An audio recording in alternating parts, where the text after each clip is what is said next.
দিনাজপুরে বীরগঞ্জের আলু রপ্তানি হচ্ছে সিঙ্গাপুর ও মালয়েশিয়া সহ বিভিন্ন দেশে। এতে ব্যস্ততা বেড়েছে কৃষক, শ্রমিক ও ব্যবসায়ীদের। অন্যান্য ফসলের চেয়ে লাভ বেশি হওয়ায় খুশি কৃষকরা।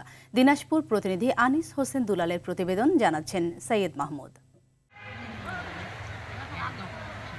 বাজারে নতুন আলুর সরবরাহ বাড়ায় দাম কমেছে। এতে ক্রেতাদের মুখে হাসি ফুটলেও ন্যায্য মূল্য নিয়ে দুশ্চিন্তায় কৃষকরা। তবে রপ্তানিযোগ্য আলু চাষ করে আশার আলো দেখছে দিনাজপুরের বীরগঞ্জের অনেক কৃষক।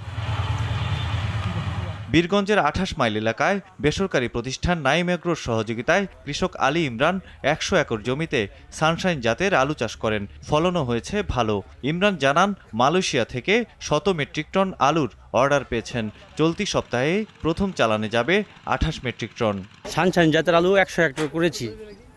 আমাদের অর্ডার মালয়েশিয়া, সিঙ্গাপুর, ইন্দোনেশিয়া কয়েকটা দেশে আমরা আলু রপ্তানি করে থাকি। এর ভিতরে আমাদের ২০০ মেট্রিক টন আলুর অর্ডার হয়েছে। আমরা এবছর আজকে ফার্স্ট মনে করেন যে ২৮ টন মাল আমরা চিটাগংয়ের উদ্দেশ্যে আমাদের রওনা হবে।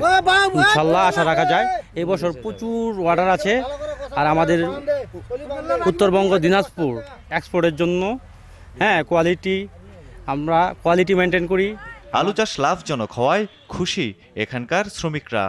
হোল দিয়ে প্যাকেটে আলু ভরাচ্ছি, বড় আলু ঢুকাই প্যাকেট করতেছি। প্যাকেট করে সেই আলু বাজারজাত হচ্ছে আপনাদের বিদেশে। এই জন্য আমরা অনেক আগ্রহীত আছি। এগুলো আমাদের কর্মসংস্থান বাড়তেছে, আমরা খুব ভালোভাবে চলতে পারতেছি। এগুলো এই জন্য আমাদের জন্য ভালো হবে। মাঠে কাজ করে বাইছি, আলু বেচেছি, হলুদ করেছি, সংসার এই টাকার কাজে না গাই। মাঠে কাজ করে আমার খুব ভালো হয়েছে। আমার গরিব মানুষ কাজ করে খাই। স্থানীয়ভাবে যে আলু বিদেশে যাচ্ছে, এটা আমরা অনেক গর্ববোধ মনে করি। কারণ এটা যদি আমরা দিতে পারি তাহলে আমাদের প্রাপ্তিন যে কৃষক আছে তারা অনেক উপকৃত হবে। যদি এইটা রপ্তানি যদি মুখী আমরা করতে পারি বিভিন্নভাবে, শাকসবজি বা আলু যেমন যাচ্ছে, আরও যে কাঁচামালের যে শাকসবজি আছে তারা সেগুলো যদি রপ্তানি করতে পারি তাহলে অবশ্যই আমাদের প্রান্তিক কৃষকরা উপকৃত হবে এবং দেশ উপকৃত হবে। উন্নত জাতের আলু চাষে কৃষকদের পাশে দাঁড়িয়েছে স্থানীয় কৃষি বিভাগ। নাইম এগ্রোর স্বত্বাধিকারী আল ইমরান, উনি সানশাইন জাতের আলু চাষাবাদ করেছে। ওনার লক্ষ্য উদ্দেশ্য হচ্ছে এই আলুটা সিঙ্গাপুর, মালয়েশিয়া, নেপাল সহ অন্যান্য দেশে রপ্তানি করা। তো তার মাঠ ঘুরে দেখেছি যে বেশ আলুর ফলন বেশ ভালো হয়েছে।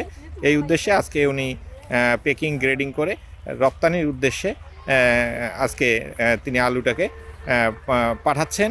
তো আশা করা যায় যে এখান থেকে বেশ ভালো দাম পাবেন। আজকে মালয়েশিয়ার উদ্দেশ্যে আলুটা প্যাকিং করে ঢাকার উদ্দেশ্যে পাঠানো হচ্ছে। আগামীকালকে এই আলুটা চলে যাবে। এবারে প্রথমবারের মতো কাঁচা আলু, যেটা ২৮ মেট্রিক টন আমরা পাঠাচ্ছি। যদি এর বাজার মূল্য ভালো হয়, সব কিছু ভালো হয়, আগামীতে এনার মাধ্যমে আরও বেশি আলু, অধিক পরিমাণ আলু বিদেশে রপ্তানি হবে। সৈয়দ মাহমুদ, RTV।